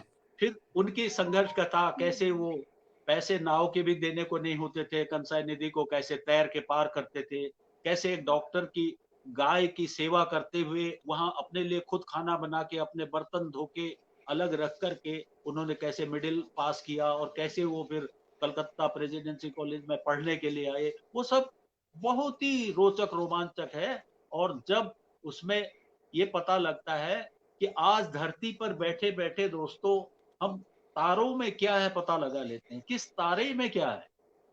तो तारे में इतने अरबों खरबों किलोमीटर दूर तारे का कैसे पता लगे? वो मेघना साहा का ही अनुसंधान था, उनकी रिसर्च थी, जिससे तारों से आने वाली रोशनी में उनके हस्ताक्षर, तत्वों के हस्ताक्षर पहचान लिए जाते हैं। जब उस तारे वाह। का, उस प्रकाश का विश्लेषण करते हैं, तो उसमें जो रेखाएं दिखती हैं, वो हस्ताक्षर हैं तत्वों के। पता लग जाता है इसमें कैल्शियम है, इसमें फेरस है, इसमें कौन से तत्व है, वो पता लग जाता है। पानी नहीं है, वो रेखा नहीं दिख रही है। तो ये बात बाद में आती है, जब वो पूरी कहानी सुन रहे होते हैं बच्चे, तो उसमें ये बड़ी मजेदार ढंग से उनको किस्से कहानी की तरह से विज्ञान पता लगता है। तो ऐसे मैं बच्चों के लिए करने लगा। तो ऐसे उनके लिए कविताएं भी लिखी। अब कविताओं को थोड़ा मैंने ऐसा भी बना लिया है कि जैसे मान लीजिए वो बहुत मतलब गा के ही नहीं, मैं उसको दूसरे ढंग से भी लिखने लगा हूं। अगर आप सुनना चाहेंगे हाँ, और आज हमारे सुनाइए कैसेट सुनाइए सुनना सुनाइए। चाहेंगे तो सुनाइए जैसे सुनाइए। एक एक कविता है जैसे मेरी, लोक कथा में पेड़। अब ये लोक कथा में पेड़, जगमगाती रोशनी से रोशन, जगमगाती रोशनी से रोशन, और चीखती मोटर कारों के कर कर शोर से हर पल जीवन, शहर की उस आधुनिक बस्ती में कभी कभी बमुश्किल समय मिलने पर कुछ लोग अपने बच्चों को एक लोक कथा सुनाते हैं। कुछ लोग अपने बच्चों को एक लोक कथा सुनाते हैं। कहते हैं उनके दादा दादी कहते थे, बस्ती के उस चौराहे पर था कभी एक हरा भरा विशाल छतनार पेड़। उनके दादा दादी कहते थे, बस्ती के उस चौराहे पर था कभी एक हरा भरा विशाल छतनार पेड़। चिलचिलाती धूप में लोग उसकी शीतल छांव में विश्राम करते थे। बारिश में वह सघन पत्तियों से ढका पेड़ लोगों को अपनी शरण देता था। और जानते हो, सुबह शाम कितनी चिड़िया चहचहाती थी उस पर, चहती थी उस पर, इतनी कि कोई गिन ही नहीं सकता था उन्हें। क्या बात है, इतनी कि क्या कोई बात। गिन ही नहीं सकता था उन्हें। दिन भर उस पर गिलहरियां खेला करती थी। तितलियों, मधुमक्खियों, भौरों, चींटियों और न जाने कितने कीट पतंगों की दुनिया थी वह। और फिर और फिर एक दिन क्या हुआ जानते हो? कुछ लोग आए और उन्होंने आरे से रेत कर धराशायी कर दिया वह हरा भरा छतनार पेड़। धड़धड़ाती हुई कुछ मशीनें आई, ढहाती गिराती सब कुछ चौरस करती, फिर उठने लगी वहां सीमेंट कंक्रीट की शानदार इमारतें। धीरे धीरे शहर की जगमगाती या आधुनिक बस्ती बन गई। कहते हैं दादा दादी को सदा सपने में दिखता था वो विशाल हरा भरा पेड़। कहते वाह वाह हैं वाह, दादा क्या दादी बात है। को सदा सपने में दिखता था वह विशाल हरा भरा पेड़। और सपने में ही आती थी उस पर सैकड़ों रंग बिरंगी चहचहाती चिड़िया। और सपने में ही आती थी उस पर सैकड़ों रंग बिरंगी चहचहाती चिड़िया, तितलियां, मधुमक्खियां, भौरे और गिलहरियां और न जाने कितनी तरह के कीट पतंग। सपने में मुस्कुराते देखकर दादा दादी को हम समझ जाते थे। सपने वाह में वाह। मुस्कुराते हुए देखकर दादा दादी को हम समझ जाते थे, वे उस विशाल पेड़ और उसके बाशिंदों की दुनिया देख रहे हैं। जब तक रहे वे देखते रहे वह सपना। जैसे ये अरे वाह, लोक कथा क्या में बात, पेड़ अब केवल क्या लोक बात। कथा में रह गया है, हमने उसको गायब कर दिया है। तो अच्छा, ये ये देवेंद्र जी, जिस पुस्तक पर आपको ये अभी पुरस्कार की घोषणा हुई है, ये कब जी जी प्रकाशित हुई है ये पुस्तक? नाटक नाटक में ये विज्ञान। 2018 में, तो 2018 में। और ये विज्ञान प्रसार संस्था से प्रकाशित हुई है, जो भारत सरकार के विज्ञान एवं प्रौद्योगिकी मंत्रालय की एक स्वायत्त शासी संस्था है, उसने प्रकाशित किया इसे। और वहां से काफी मोटी पुस्तक है। इसमें 28 मेरे जो है श्रव्य नाटक हैं। बाकी ऑडियो नाटक जो है वो 28 हैं इसमें। और उससे पहले एक श्रव्य नाटकों पर मेरी वो भी है, भूमिका भी है। एक विस्तृत भूमिका की एक श्रव्य नाटक में और एक मंच पर जो दृश्य नाटक देखते हैं उनमें अंतर क्या है, और इनको तुम कैसे मतलब जो है उसका आनंद ले सकते हो, कैसे इन नाटकों को सुन सकते हो, क्योंकि इनके तो ऑडियो कैसेट भी बन सकते हैं। बच्चा बहुत रुचि लेके सुनेगा उसको। क्या बात है, क्या बात है, क्या बात है। तो पिछले एक दो साल में जो ये संकट रहा कोरोना का, तो जी जी इसमें लेखन कार्य कैसा चलता रहा आपका? जी जी। आ, जी मैं सुन नहीं पाया था, मैंने सोचा क्या पता आपकी आवाज वैसे मिलने लगी हो। मैं तो मैं कह रहा था कि पिछले एक दो साल से ये जो कोरोना का संकट आ गया है, तो आपका जी जी लेखन कार्य कैसा चलता रहा? मेरा लेखन कार्य बहुत अच्छा चलता रहा। सबसे बड़े मतलब ये वही सृजनहार की कृपा है कि मैं पूरी तरह व्यस्त रहा हूँ। मेरा क्या हुआ कि मैं चीजों को देखने लगा। आपको याद होगा, अभी तो बहुत लोग भूलने लगे हैं उसको, कि जब सब लॉकडाउन हो गया और हम घरबंदी में सबके सब कैद हो गए हम लोग, और तब मैंने देखा कि आ कौन रहे मिलने के लिए। तो मनुष्य तो कोई आ ही नहीं रहे थे।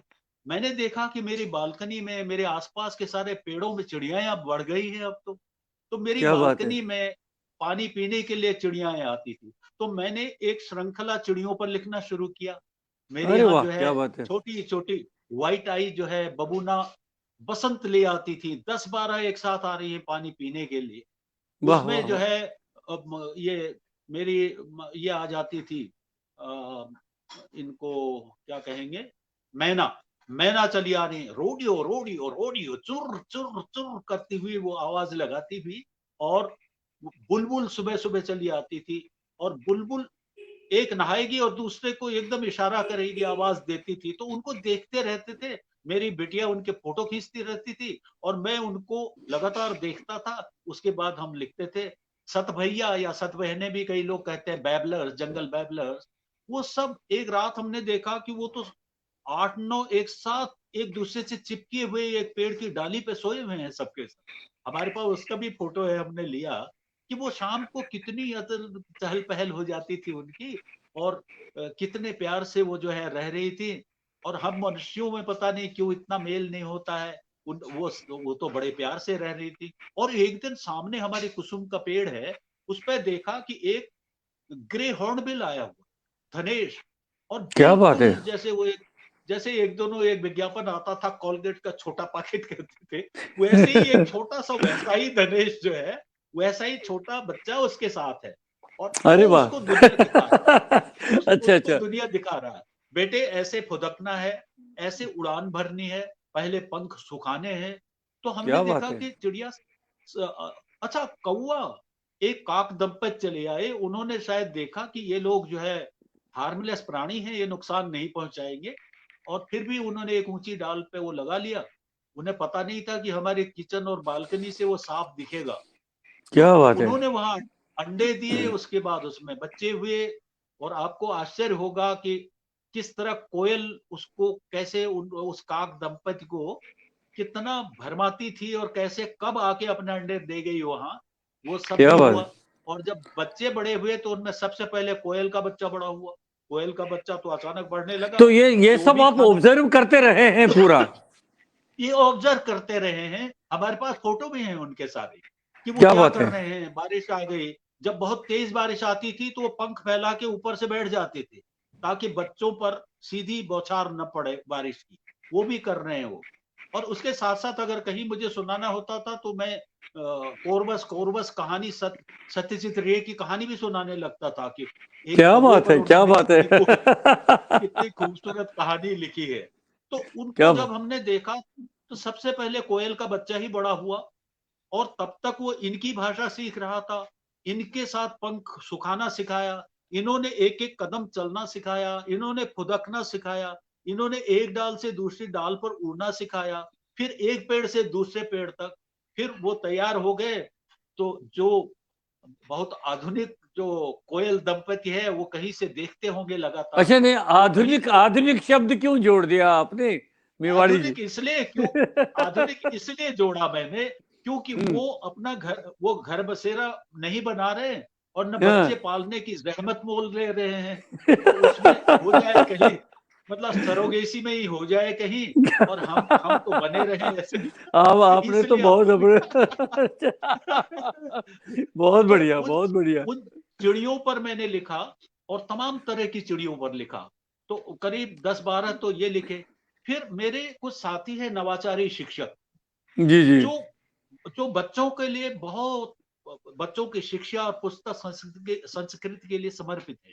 वो रामनगर में उनका, वहां पर नवेंदु मठपाल नाम से है वो। और उनसे जुड़े हुए साथी उनके दूर दूर तक, नानक मत्ता तक। तो इन्होंने क्या किया कि जश्ने बचपन ने एक इन्होंने ग्रुप बनाया। और जश्ने बचपन व्हाट्सएप ग्रुप बना के 300-400 बच्चे उससे जुड़ गए। स्कूल से जुड़े हुए और शिक्षकों से जुड़े हुए। तो उन्होंने हफ्ते में एक दिन मुझे भी दिया कहानी सुनाने को। तो मैं क्या उन बात बच्चों है। को कहानियां सुनाता रहा।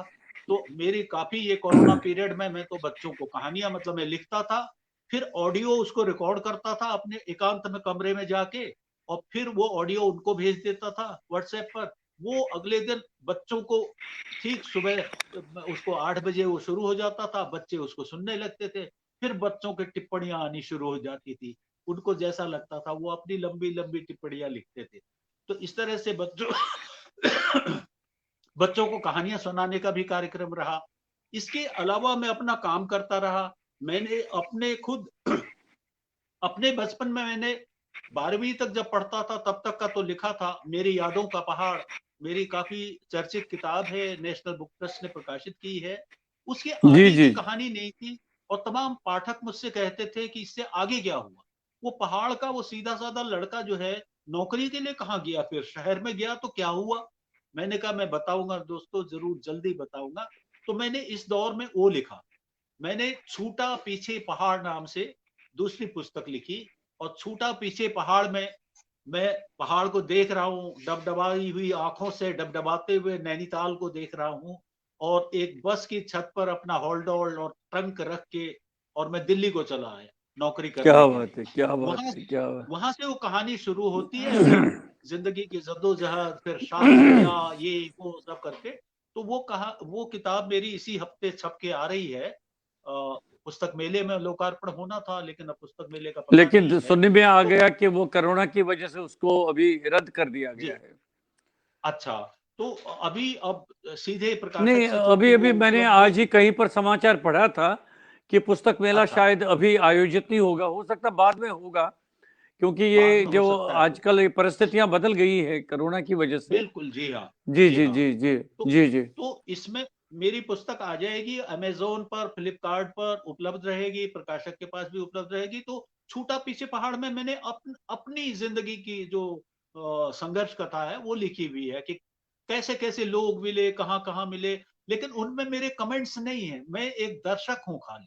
मैं एक क्या बात है। दर्शक के रूप में, अच्छा है बुरा है मुझे नहीं पता है। मैंने जो देखा वो मेरा पाठक भी देखेगा।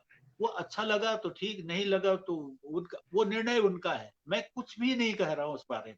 मैं एक दृष्टा के रूप में, साक्षी रूप में मौजूद हूँ, बस हो गया। तो ये क्या मैंने बात है, क्या पुस्तक बात। पूरी की। अब इस देखिए, इसके बातों बातों में 1 घंटा 12-13 मिनट कैसे निकल गए पता ही नहीं चला। मेवाड़ी अच्छा जी। हो तो हो लेकिन चुका इतना आपके समय। देखिए, लेकिन एक एक चीज है जो मेरे मंच से जो लगातार पिछले लगभग पौने 2 साल से, जब से ये कोरोना जी, शुरू हुआ, कार्यक्रम चल रहे हैं। देखिए, मैंने गीत जी, जी। संगीत का रखा है, मैंने कलाकारों के लिए प्रोग्राम्स के, उनके लिए साहित्यकार, आप जैसे अच्छा, जो वरिष्ठ साहित्यकार आते हैं। लेकिन जी, जी, अब आपने मुझे एक प्रेरणा जरूर दी है कि बच्चों के जी, जी। लिए भी मुझे एक चंक निकालना पड़ेगा। और बिल्कुल, बिल्कुल। आप जैसे जो बाल साहित्यकार हैं, मैं सादर जी, जी, आमंत्रित करूंगा आपको कुछ कार्यक्रमों में, ताकि बच्चे भी जी, हमारे साथ जुड़े हैं।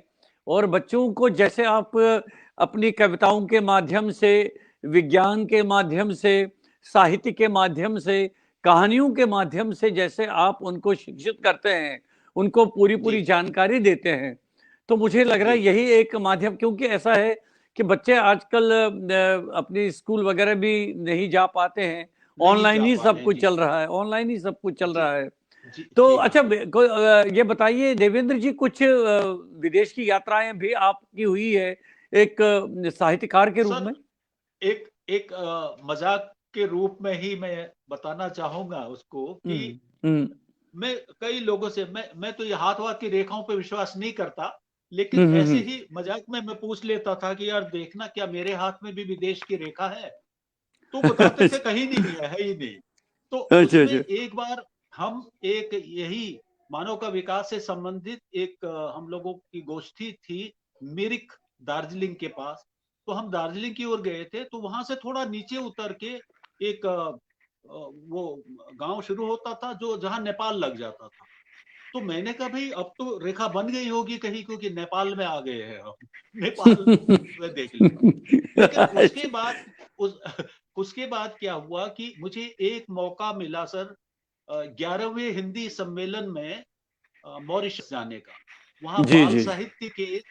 बाल साहित्य का जो वो था, अवसर था, उस पर हमने बाल साहित्य का मैंने अपना अपना वक्तव्य दिया, अपना पेपर पढ़ा। तो मॉरिशस, लेकिन वो होटल से उस व्याख्यान स्थल तक, मतलब ऑडिटोरियम तक, ऑडिटोरियम से वहां आने का। तो बाकी कुछ नहीं, लेकिन इतना ज्यादा मुझे खुशी हुई कि मैं अपने जो गिरमिटिया मजदूर के रूप में जो पुरखे हमारे वहां गए थे, मैं उस धरती पर उनको जो है नमन कर सका। और एक दिन किसी गलत बस में बैठ के उसी आयोजकों की, मैं वो पुरखों के उस प्रवासी घाट तक भी हो आया, और वहां मैंने प्रणाम किया, नमन किया। और मुझे बेहद खुशी हुई, क्योंकि जब भी मैं गन्ने की कहानी सुनाता हूँ तो उनको कहता हूँ कि दोस्तों, जब गन्ना खुद बोलता है कि मुझ में इतनी मिठास देखकर तुम्हें क्या पता कि मैं किस तरह खून और पसीने पर पला हूं करके, तो क्या वो बात है, क्या उनके बात है। खून पसीने की कहानी जो है उसमें आती है, बड़ी मार्मिक कहानी। और उसी समय हमारे साथ ओम निश्चल जी भी थे, इन्होंने उसमें एक गजल टाइप से भी लिख दी थी, बहुत ही अच्छी। वो हम लोग सुनते थे ऑडिटोरियम को जाते हुए। तो वो मॉरिशस में 3 दिन मौका मिला था, जिसमें बाकी कुछ नहीं देखा, केवल होटल से ऑडिटोरियम देखा, दूर से समंदर देखा। और चूंकि मैं समर्पित व्यक्ति हूं, मैं कहीं बीच में गोल करके नहीं भाग जाता, मैं तो जिस काम से गया हूं उसी में रहूंगा। तो केवल वही देखा। और आसमान से जब हवाई जहाज उतर रहा था, तो वहां के बहुत शानदार वो पहाड़ देखे। और उस क्या बात पहाड़ है। को देखने का बड़ा मन था मेरा, जिसके बारे में लोक कथा है कि किस तरह एक ग्वाला जो है वहां अपनी बकरियां और भेड़ें चराता था, और कैसे फिर वो उसका सिर ही वहां बन गया करके परियां दिखली थी और बता दिया। वो पहाड़ भी दिखा, तो मेरे मन की तो पूरी हो गई उसमें जो वाह है। वाह, क्या बात है, और, क्या बात है। और अच्छा, अब बताइए, अब उसके बाद, बताइए अच्छा, आगे, आगे क्या क्या। वो जी जी।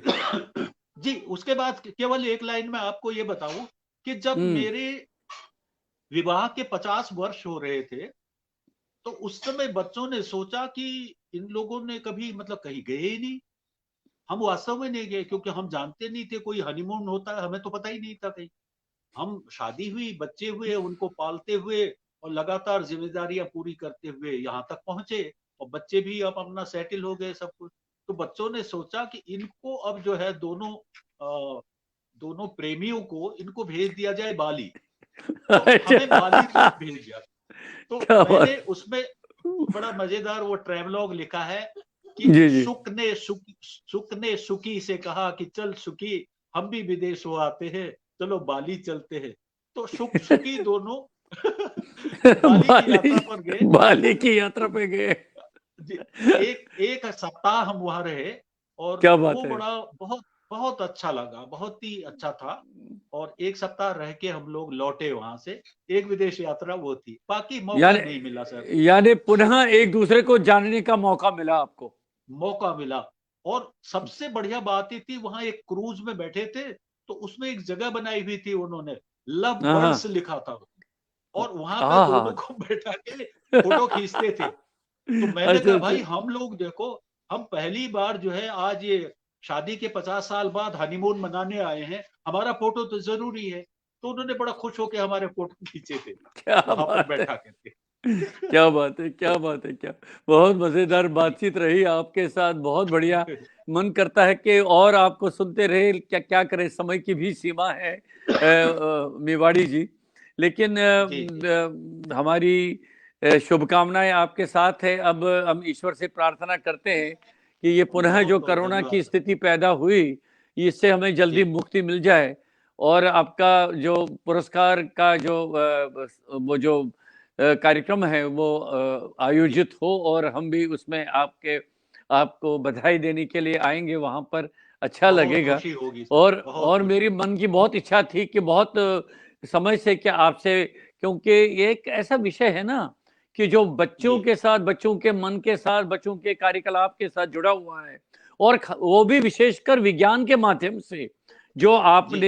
एक एक जो रास्ता अपनाया है कि विज्ञान जी को जी। नाटक नाटक में विज्ञान कैसे होना चाहिए, और विज्ञान को नाटकों के माध्यम से किस तरह से बच्चों तक पहुंचाना चाहिए, ये बहुत जी बड़ा जी। कार्य आपने काम किया है। तो अपने जो मित्र हमारे साथ जुड़े रहे, तो जी सदानंद जी तो शुरू से ही हमारे साथ जुड़े हुए हैं। तो जी, जो मैं भी धन्यवाद देना चाहता हूँ। मानव का आपको विकास धन्यवाद के देना साथ। जी चाहता जी। हूँ। जी जी। और जो भी हमारे साथी जो है, जो भी इससे जुड़े हुए हैं, जितने भी दर्शक जुड़े हुए हैं आपके इस पेज से आज देख रहे हैं, उन सबके प्रति भी मैं बहुत आभार व्यक्त करता हूं। और कुछ लोग मुझे जो इन दिनों इतनी बारिश हो गई है शुभकामनाओं की कि इतने फोन आ गए कि न जाने किसको मैं कर पाया किसको नहीं, उसमें लगातार मिस्ड कॉल ही जमा होती चली गई और काफी लोगों से बात भी हो गई। तो इस तो मंच के माध्यम और से कुछ कुछ सबको कुछ लोगों ने ये आप भी धन्यवाद जी जी जी। जी, सभी को धन्यवाद देता हूँ जिन्होंने भी मुझे शुभकामनाएं दी हैं इस साहित्य अकादमी के बाल साहित्य पुरस्कार के लिए। और कुछ लोग ये कहते हैं कि आपको थोड़ा देर में मिला, मैं उनसे कहता हूँ बिल्कुल नहीं, क्योंकि मैं तो केवल काम कर रहा हूँ। किसी ने अचानक मेरी पीठ पे थपकी दे दी कि बेटा तुम ठीक काम कर रहे हो, तुम अच्छा लिख रहे हो। ये पीठ पर जो मुझे प्यार की थपकी मिली है वो कभी भी मिले, वो मुझे मिल गई और मुझे मेरे लेखन की एक पहचान हो गई, मेरा काम रेखांकित हुआ। इसलिए मैं साहित्य अकादमी के प्रति भी बहुत अपना आभार व्यक्त करता हूं कि उन्होंने मेरे काम को एक पहचान दी, और अपने साथियों को भी धन्यवाद देता हूं।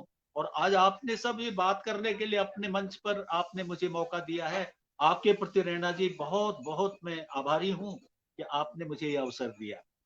देवेंद्र जी, मैं कहता हूं कि ये पुरस्कार आपको देर से नहीं मिला, बल्कि उन्होंने आपको देर से देने का ये प्रयत्न किया है, प्रयास किया है।